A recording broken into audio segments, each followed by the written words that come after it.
Oh, the fuck, Ian? You whiny pussy crap. I don't need a fucking caretaker, alright? I need a shit-talking, bitch-slapping piece of Southside trash I fell for. Where is he? The fuck is he, Mickey? Fuck you. Fuck me for giving a shit, you prick. I'm Ian Gallagher, a madman who often can't even understand himself. If you've ever been around the South Side, you've heard the Gallagher name. Our lives are a pile of shit. A pile of shit mixed with shamelessness, alcohol, and chaos. Frank is my nominal father, but he's more like a walking wine bottle and troublemaker. His only contribution to us might be some wisdom for survival, such as how to find edible things in the trash, and how to defraud the government of welfare. My biological mother, Monica, a woman with bipolar disorder more severe than mine, my red hair is proof of her infidelity, an indelible mark on my body. But what she truly passed down to me is this brain that could explode at any moment. But I don't blame her. I know she's a poor soul too, tortured by that damned illness until she's barely recognizable. My eldest sister, Fiona, she's the real backbone of this family, working multiple jobs at once. She's single-handedly raised us kids with nothing but her meager salary. I've known since I was a kid that something was wrong with me. Not just because I grew up in this shithole South Side, but because there's something fucked up deep in my bones, like a thorn stuck in me. Can't pull it out, can't even name it. I was searching for something to belong to, something that'd make me feel less like a goddamn freak. The first time I felt it was at Cash's convenience store. Weird, thrilling, and fucking terrifying. He's married. With kids, what else did he buy you, Ian? Stuff. Now and again. And you're happy with that? What's that make you, huh? Fucking kept boy at best. At that time, I didn't know what that was. Was it love? No, it wasn't love. It was more like a, curiosity. I was just confirming something that made me both fearful and excited at school. That I had no feelings for women. The fire in my body only ignited in front of men. This was the beginning of my sexual orientation identity. Chaos, secrets, and that damn sense of taboo. I carried this secret through the South Side like a trapped fucking animal. Until I caught the stench of another beast, Mickey fucking Milkovich. We just barged into each other's lives like this. The Milkovich family, another legend in the South Side, had more lunatics than my family. Each more violent than the last. Mickey, he is the wildest one. A street punk who swears like a sailor and acts with his fists faster than his brain. But I could always see through his fierceness and find something different in his eyes. A flame just like mine, tightly suppressed. We tore into each other in the most primal way, testing each other. Kiss me and I'll cut your fucking tongue out. He called it taking care of physical needs. Huh, he won't say it out loud, but I know it's more than just physical need. A weakness he was too afraid to acknowledge, even to himself. You fuck anyone in there yet? God, no. Wise choice. Even if your proposition is probably just a setup. Guys want to find out if you're gay and pound the shit out of you. Not in a good way. Great. Hey, my dad took my brothers on a run out of town for a couple of days, so... you want to ditch that dump and crash at my place, you can. Was I just invited to a sleepover? Fuck you is what you were invited to. Mickey has spent his entire life under the fists of his homophobe old bastard. The word homosexual is harsher to him than murderer. I hate his cowardice and despise his bullshit pretense even more. I provoked and pushed him again and again, but in the end I could only watch helplessly as he married a Russian bitch and brought her home. I thought joining the army would let me escape all this, escape the pain this bastard Mickey caused me.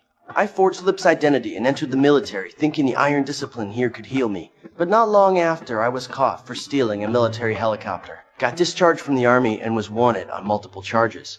At that time, I hadn't realized that the demon inside me had slowly awakened. I fucking needed to keep partying, keep seeking stimulation. I even became a stripper in a gay club, numb oneself in the pushing and touching of countless strange bodies. You got any party favors at your place? Anything you want. Car will be here in under 3 minutes. What should we do till then? Why don't you molest someone your own age, you jerk? Get out of here! And learn how to run like a dude! However, the rotten rope of fate just wouldn't break. That bastard Mickey actually found me and fucking took me back to his home. The three of us, him, his wife, and me, got tangled up together, but I couldn't stand his life in the shadows. I'm not anyone's fucking shadow. I wanted to drag him out of that shell, make him stand in the sun, and admit who he really was. Just as I was about to leave again to keep me from going, Mickey stood up in a bar full of homopole thugs, right in front of his father Terry, and announced who he was and what we were to everyone. That was a bloody victory, yet also the most glorious moment of our love. I think I broke half a fucking tooth. Yeah, my ribs don't feel so good. So you really came out, huh? Doesn't mean I'm gonna wear a fucking dress or anything. Nobody fucking asked you to. Oh, you do have really nice legs. You're fucking dick. After the peak of mania, I quickly fell into the depths of depression. I felt like a sponge drained of water, unable to muster interest in anything. I just wanted to lie in bed motionless, even breathing felt tiring. The world was gray, the future was hopeless, and I thought I was a fucking loser and a burden. In a moment of extreme impulsivity, I stole Mitch's son, Yevgeny, and wandered around, firmly believing that I was carrying out some sacred mission. Later, I was diagnosed with bipolar disorder, a diagnosis that filled me with fear and shame. I was afraid that medication would take away my emotions and turn me into a soulless zombie. I refused to admit that I needed help, and rejected Mitch's careful care, pouring all the medicine given by my family down the drain. Without medication, my mania reached an unprecedented peak.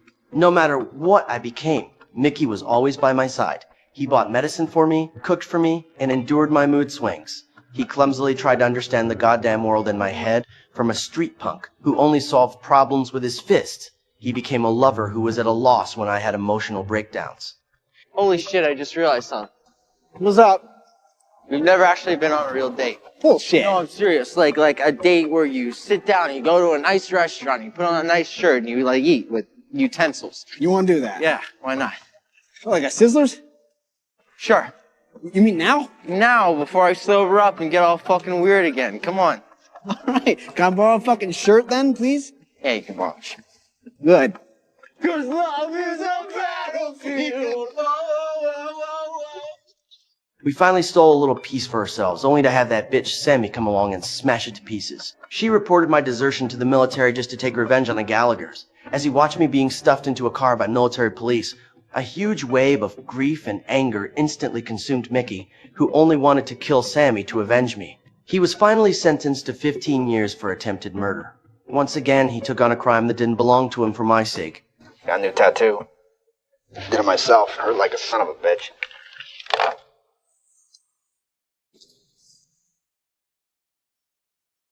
Looks fucking infected. Kinda hard to round up a clean needle in here. Gallagher spelled with 2 L's.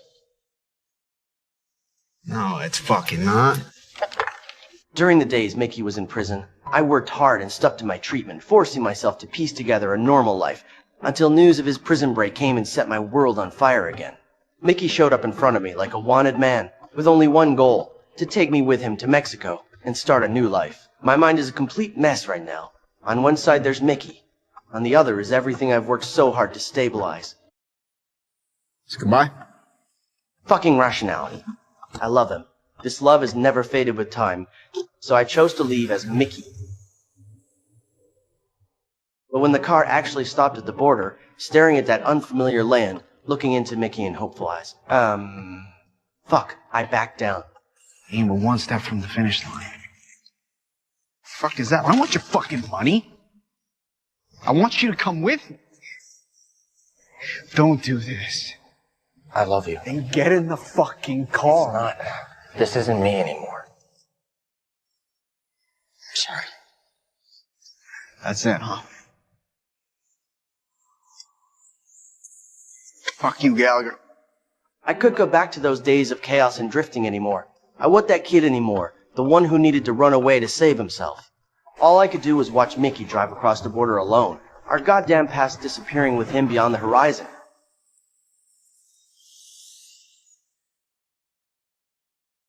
After Mickey left, my bipolar disorder relapsed in a new form. This time it was a messiah complex. I began advocating for the oppressed queer community as Comrade Jesus, deluding myself into becoming their savior. But as my illness worsened, I became paranoid and arrogant, believing myself to be the chosen one. My speeches were full of incitement. Actions grew increasingly radical.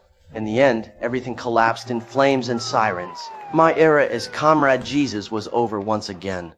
I was arrested and thrown back into prison. When I dragged my exhausted body into my assigned cell and turned to see my cellmate, the entire world froze. I rolled on the cartel I was working for, and in exchange, guess who gets to pick where he gets locked up? Holy fuck. Oh, hey, I got bottom, so on top. I knew it then. Our story wasn't finished. Here, we were reunited in the last place on Earth. Mickey is the only anchor in my chaotic world. Because of him, I finally found the courage to face my illness head-on. Although we remained the same as before, P could start a huge row over the most trivial things. But deep down, we both knew that each other had long become part of our lives. So, after regaining my freedom, I decided to marry Mitch. To others, this might seem crazy, but to me, it was the only answer.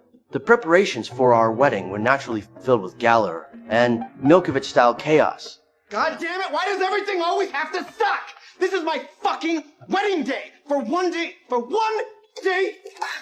have the worries. Shut! I mean, I can call around. I thought I told you to shut the fuck up. Are you retarded? Huh, Brooks? Answer me! Yes. Yes, you're retarded! Which is why we have the fucking mix-up! Sorry. This is my fault. Too much on your plate. The biggest obstacle came from Mickey and Father Terry. That old bastard could not accept his son marrying a man. He tried every possible way to sabotage the wedding, even going so far as to set fire to our venue on the day itself. But with the support of family and friends, we did not break us in the end. You ready to do this, Milkovich? Damn straight, Gallagher. Mickey and I held a grand and deeply moving wedding. In the presence of all our loved ones, we exchanged our vows. This wedding was the perfect coronation of our decade-long love story. It is also the loudest slap in the face to all prejudices, diseases, and those shitty jokes played by fate. Our relationship was never just about the initial physical attraction. It was a bond engraved in our bones. It's the symbiosis of desperately clinging to each other while struggling in the mud. That's why, in this fucked up and turbulent life, Mickey is the only thing I can be sure of. From this moment on, I'm no longer the boy who needs to hide, nor the shell defined by illness. I am Ian Gallagher, the husband of Mickey Milkovich, and I have found my home.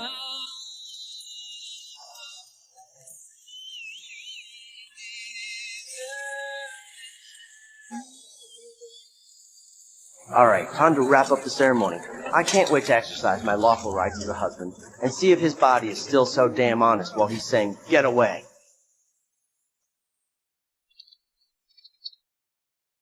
Hey, who you guys think is the man in our relationship? Ian.